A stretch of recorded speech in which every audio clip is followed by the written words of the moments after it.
So far, got practice tomorrow, just to clean things up and then get ready to play. So I've liked the way they practiced this week. They've been focused. It was nice to get the extra day on Monday, just a little bit of extra work. But I think we're in a good spot, so it'll be fun to play Saturday night. We're looking forward to being in the Rose Bowl. It's going to be a great crowd, should be great energy, and it's the kind of environment you like to play against and the kind of team you like to play against. So they present a lot of challenges. Offensively, they're very dynamic. They throw the ball all over the yard. They've got 3 really good running backs. They've got a young quarterback who's not playing like a young quarterback. He's playing like a veteran. So we've got a great challenge, and I think we're excited about it. What impressed you most about Jared Goff? His poise for his age and his experience, and his ability to get the ball out of his hand quickly and throw accurately. His decision making.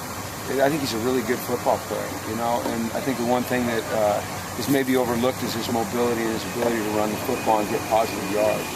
He just doesn't, when you watch the film of him, there's nothing about him that says freshman. It says a guy that's poised and has played, and it's not too big for him. Always remind you a little bit of how Brett looked. I don't know. I'm not really into comparing guys like that. I just think he's a good football player.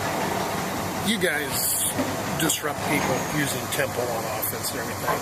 This is the same thing coming back to you guys. What's the challenge of playing this kind of offense? Substitution is really the only challenge because we face it every day in practice, so we're used to it, and I think that's a good thing. We know how to communicate non-verbally. We have our hand signals. We're used to getting lined up quickly. We're used to the tempo.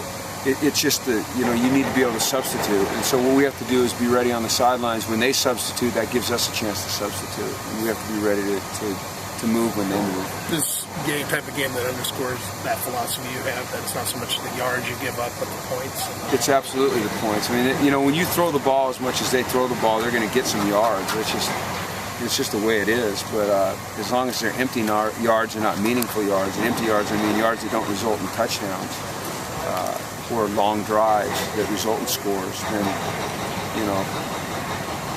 I've been a defensive guy my whole life, and I've never been a yard guy. It's about one thing, and that's points. That's all that matters is points. What's Ellis' status? He was out here today working on the side. I'd say he's doubtful. How's it with Marcus Rios and his status? Rios for this week? Just in general. He's making progress. It's slow, but it's steady. He's got a lot of ground to make up. He missed a lot of time. He spent a lot of time in that hospital over there, and he's anxious to get back out here and play. But the first thing he has to do is be able to get out here and just practice and make it through, a normal practice without having any setbacks. Like I've said all along, we want Marcus out here. We love him. He's a heck of a player. But the most important thing here is his health. And I don't want to put him in a situation where he's going to get hurt because he's not ready. So we just have to be patient. And that's hard for him because he's dying to play. He's dying to play. But we have to protect him from himself a little bit. With Jordan Means out for this week, is there any more opportunity for Damian Thigpen? Yeah, there's opportunity for all 4 of those guys, certainly. Paul will start. Steven will play. He's played well. We'll get Figgy some carries. Malcolm will get more carries. It all depends on how the game unfolds. It always is like that. But we want to get all of those guys quality time. It's just a managing it. So. How has Eldridge impressed you on the scout team? The way he works and his attitude. Really, there's a number of guys that impressed me on the scout team this week, especially offensively, and they were all 3 freshmen redshirt. Eldridge, Asante, and then Craig Lee.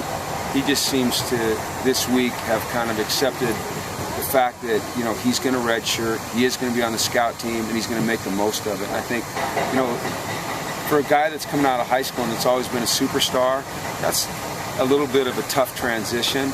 But you see those guys really embracing that role, and it's an important role because they help our defense prepare. And if they can give us a great look and challenge us every play, it's only going to make it better for us on Saturday. So those 3 guys have stood out to me. Scott Quisenberry stands out to me.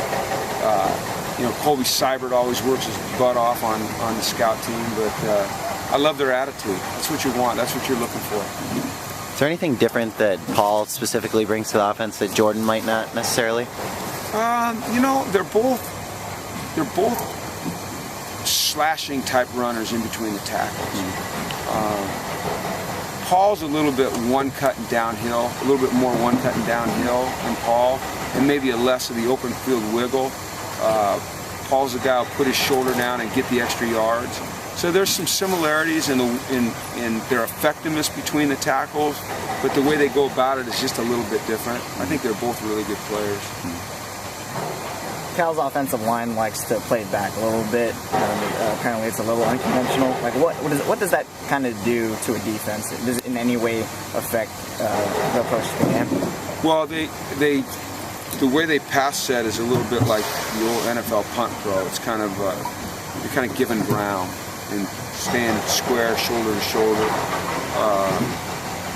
I mean, that's just their technique, and if it's effective for them, that's good. I don't know. It isn't necessarily, the scheme is not necessarily what's going to cause us the problem. It's that they've got good players up there. Now they're missing, their starting center, but their tackles are good players. So we just got to do what we do and contain the quarterback and hopefully give a little pressure. One of the things they do a really great job of, especially early in games, is getting the ball out quickly. And they want to give that young quarterback a chance to get comfortable, so we have to be ready to react to that. Last year's game was obviously a learning experience for everybody, but was it especially one for Brett, given how it went? I think that he had, every week was a learning experience, but there's a couple that really stand out to me, and that was one of them, and Baylor was the other. Just really opportunities for a young quarterback to handle some adversity and grow from it. And the important thing is that he does grow from it, and the impressive thing is that he did grow from it.